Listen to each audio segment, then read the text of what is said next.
Isinya apa aja di dalam sini? Yang pertama ada cara kerja atau prosedur kerja. Yang kedua ada kitnya. Kit ini berisi yang pertama 2 buah pot, kemudian ada spot, ada penempel stiker, ada juga 4 penyiraman, alat penyiraman, dan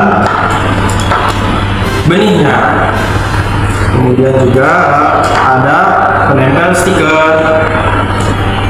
Benih ini ada 2, kacang panjang dan juga benih jagung manis. Kemudian ada juga 2 buah media tanam. Sebelum memulai menanam, kita memerlukan 2 buah gelas. Akan menggunakan beaker glass. Ini dia beaker glass. Sebelum benih dimasukkan, kita harus menyiapkan air hangat. Air hangat ya adik-adik, bukan air panas. Oke adik-adik sudah siapkan 2 wadah yang tadi kan? Nih, kakak pakai gelas kimia nih, namanya beaker glass, sebanyak 100 ml. Untuk volume airnya, adik-adik tidak usah banyak-banyak ya, sampai benihnya terendam saja. Oke, nih jadi di benih jagung manisnya kita rendam selama 3 jam dalam air hangat. Air hangat ya adik-adik, jangan lupa. Nih untuk benihnya kita taruh di sini, rendam. Supaya adik-adik tidak bingung membedakan mana benih kacang panjang dan mana benih jagung manis, adik-adik bisa labelin di sini di wadahnya.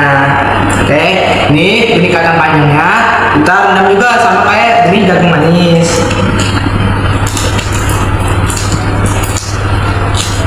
Oke. Nah, dan jangan lupa adik-adik labelin juga ya di wadahnya. Oke, sambil menunggu prosedur kita merendam benih jagung manis dan kacang panjang, kita membuat media tanam dulu. Nah, dalam proses pembuatan media tanam akan dijelaskan oleh teman kakak.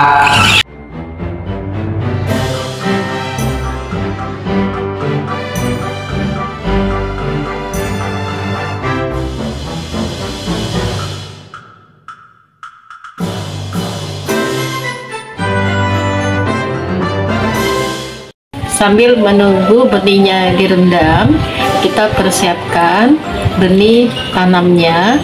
Di sini ada 2 buah pot dan ini ada media tanam, dan ini adalah tempat untuk menempel stikernya. Nah, sekarang kita tempel dulu stikernya.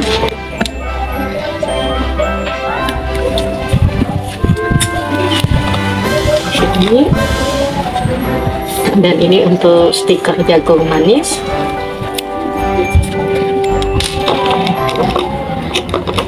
Siap, dan kita masukkan media tanamnya. Kita menggunakan ini skop.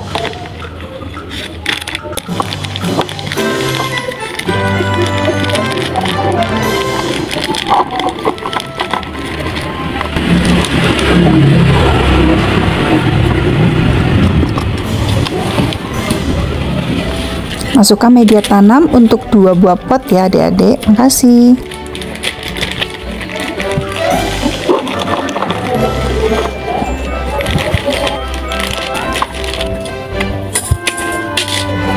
Setelah selesai kita menuang media tanam, kemudian kita masukkan benihnya ke dalam wadah pot ini. Tapi airnya nggak dimasukin ya, jadi kita masukkan benihnya saja. Kita masukkan benihnya. Di sini ada jagung manis. Kita menggunakan sendok. Ini mungkin agak kegedean sendoknya. Kita ambil. Terus kita tadi sudah buat lubang, kita masukkan. Seperti ini, kita tutup. Kita ambil lagi. Kita beri jarak nanamnya. Satu lagi untuk jagungnya ada 3 benih ya adik-adik, ada 3 benih setiap ini ya. Nah, kita selesai. Itu juga dengan kacang panjang. Ini dia bentuknya seperti ini setelah direndam selama 3 jam. Kita ambil. Untuk kacang panjang ini ada 5 benihnya, kita tanam. Kita ambil lagi, ambilnya satu-satu, tapi beri jarak.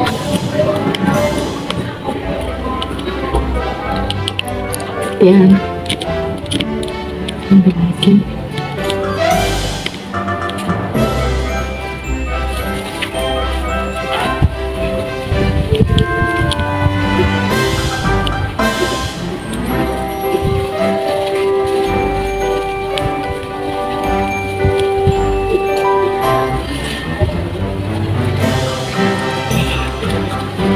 Setelah selesai, kemudian kita pasang stiker di sini. Nah, jangan lupa untuk menyiram pot ini dengan menggunakan gayung seperti ini. Ya. Nah, ini tadi kan dikasih ke ini, nanti kita siram. Jadi kita siram.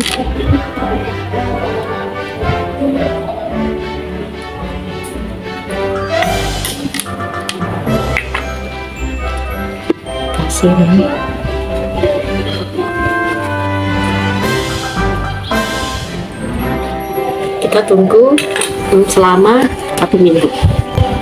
Begitu adik-adik cara menanam benih. Sekian dan terima kasih.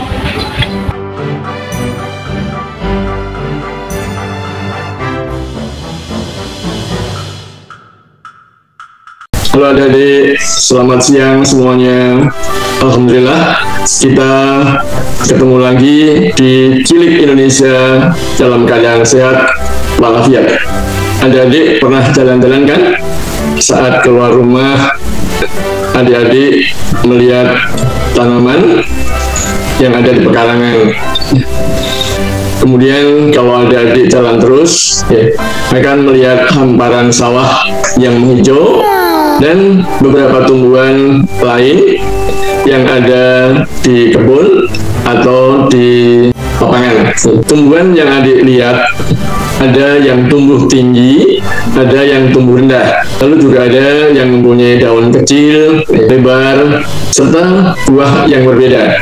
Kakak akan menerangkan mengapa tumbuh-tumbuhan tersebut berbeda.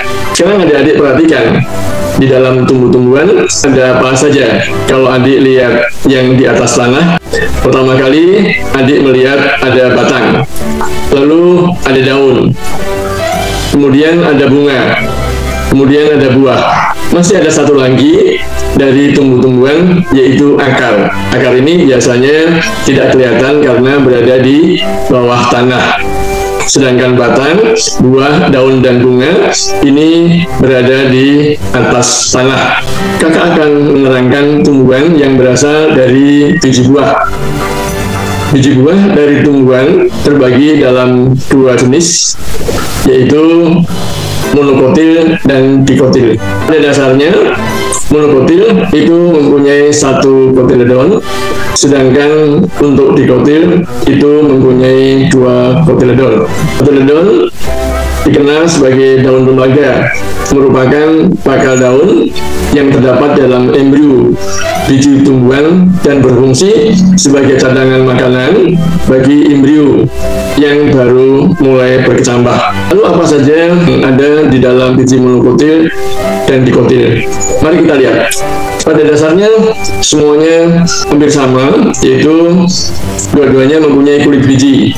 Jadi kalau ada dilihat, ada kulit biji, ada plumula, ada radicula, ada poros embrio.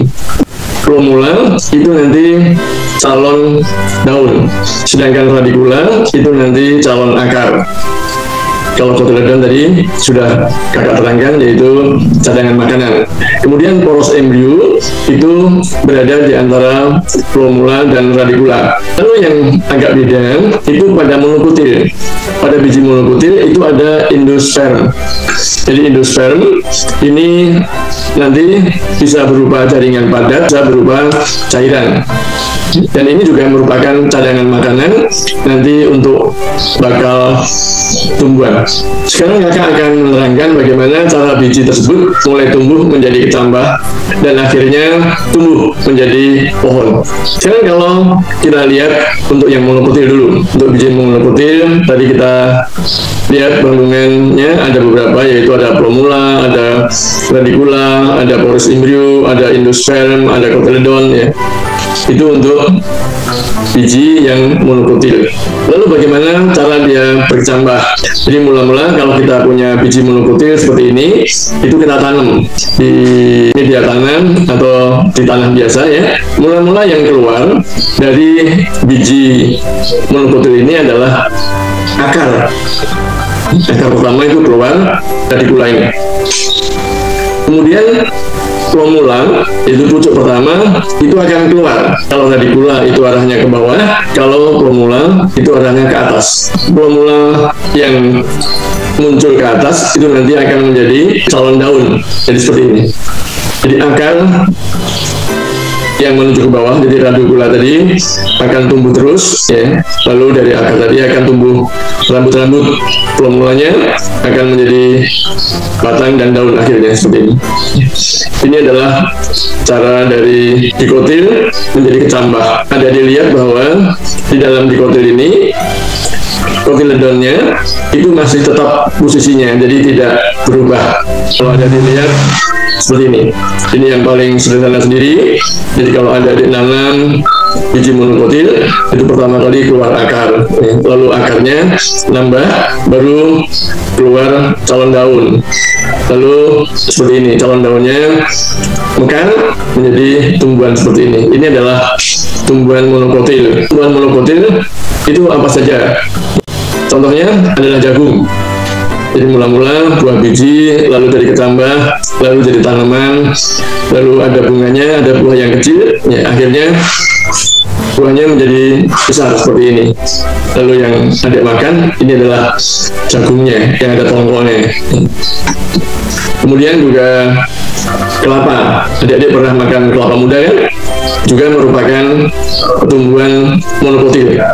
Jadi pertama kali dari biji kelapa ini akan keluar akarnya di sini. Setelah itu dia akan tumbuh daun awal dan pertama ini. Jadi nanti akarnya banyak sekali di bawah. Tapi ini tidak akan, dia tetap posisinya tetap, lalu menjadi batang yang tinggi ini, lalu dia berbuah. Padi itu juga merupakan tumbuhan monokotil.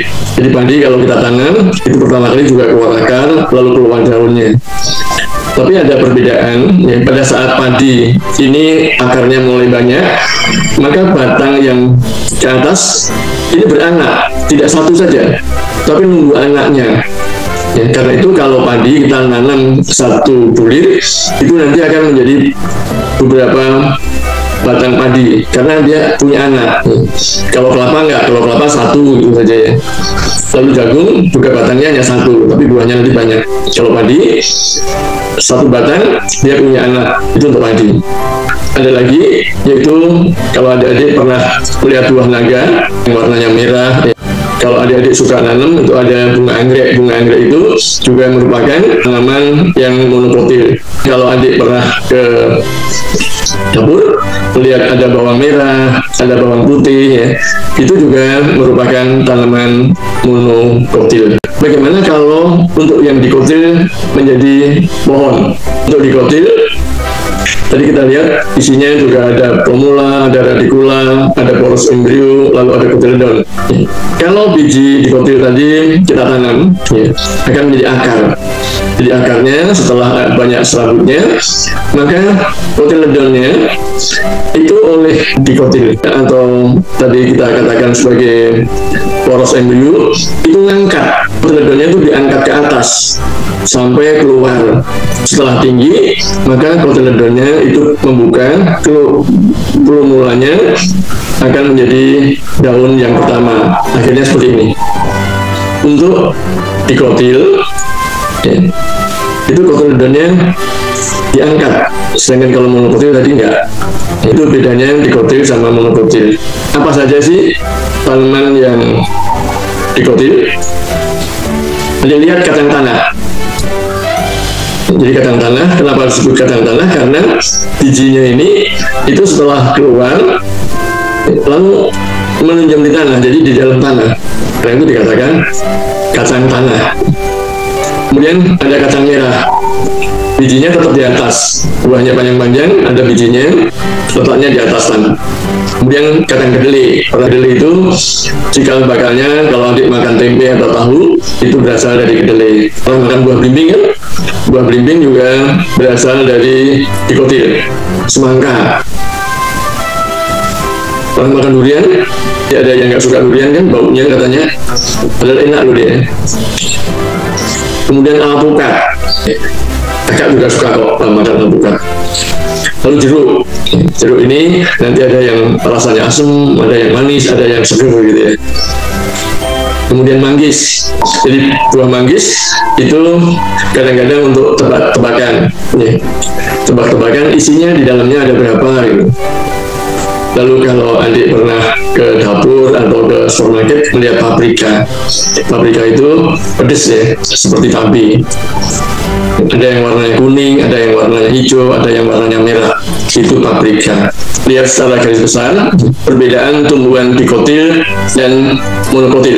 Untuk monokotil tadi mempunyai 1 kotiledon, sedangkan dikotil mempunyai 2 kotiledon. Cara ditambahnya, untuk yang monokotil, kotiledonnya tetap pada tempatnya, jadi keluar akar ke bawah, lalu keluar daun pertama ke atas waktu berkecambah. Sedangkan untuk dikotil, waktu berkecambah setelah keluar akar yang menuju ke bawah, maka kotiledonnya diangkat ke atas, jadi keluar dari tanah, jadi menuju ke atas, baru keluar daunnya.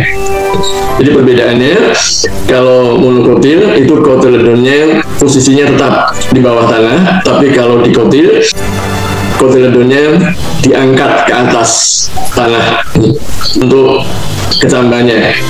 Kemudian kita lihat akarnya. Untuk monokotil, akarnya selalu serabut. Akar serabut itu keluar akar lalu menyambang ke kiri ke kanan. Sedangkan untuk dikotil, akarnya akar-akar tunggang ini menuju ke bawah. Memang juga ada cabang-cabangnya seperti ini, tapi dia menuju ke bawah. Kalau kita lihat batangnya, batang dari monokotil tidak ada cabangnya. Jadi kalau adik-adik lihat pohon kelapa, itu tidak ada pohon kelapa yang punya cabang. Tapi kalau untuk yang dikotil, itu ada cabangnya, pelepahnya seperti ini. Jadi kalau adik-adik lihat pohon mangga, itu yang bawah gede, yang di atas batangnya kecil-kecil gitu. Ada lagi dari batangnya, itu kalau kita potong.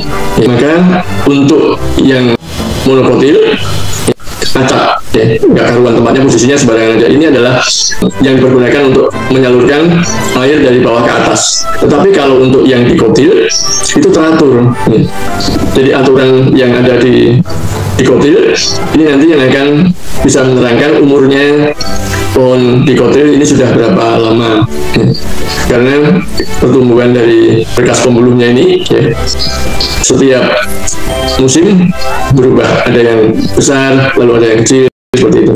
Kalau kita lihat daun dari tumbuhan itu ada helai daun, lalu ada tulang daun itu yang ini, lalu ada pelepah. Jadi pelepah itu yang di tengah ini, pelepah. Lalu ada tangkai daun, jadi daun ke batang itu namanya tangkai daun. Lalu bedanya di mana antara monokotil dan dikotil? Untuk tumbuhan yang monokotil, rangka daunnya itu melengkung seperti ini, atau dia sejajar. Jadi sejajar itu dari bawah sampai atas, nah bawah ke atas itu rata semuanya. Jadi kalau ada dilihat batang padi, itu daun padi itu akan sejajar, atau jagung itu juga sejajar. Kemudian untuk tumbuhan dikotil, daunnya itu menyirip seperti ini. Jadi kalau adik-adik pernah lihat ikan, ada siripnya, ini seperti sirip ikan. Kalau rangka daunnya itu menjadi, jadi seperti jarinya adik-adik, itu juga merupakan tumbuhan dikotil. Kalau lihat bunganya, untuk yang monokotil, bunganya itu jumlahnya ada 3 atau kelipatannya. Jadi kalau kelipatan 3 itu bisa 3, 6, 9, lalu 12, 15 selanjutnya. Tapi untuk bunga dikotil jumlahnya 4, 5, atau kelipatannya. Jadi bisa 4, bisa 8, bisa 5, bisa 10 gitu ya, bunga-bunga dari dikodil. Itulah adik-adik tadi tumbuh-tumbuhan yang ada di sekitar adik-adik ya.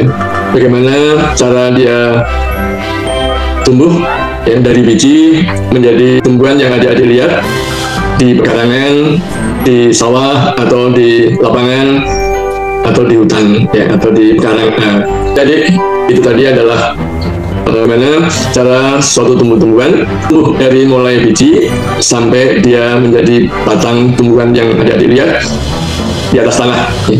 Jadi ada yang tadi adik lihat, ada yang tumbuhan besar, ada yang tumbuhan kecil ya, lalu juga ada yang bunganya bagus ya, ada yang daunnya bagus ya. Jadi semuanya kalau kita lihat tumbuh-tumbuhan itu ada gunanya. Selamat siang, sampai ketemu lagi. Terima kasih. Dadah.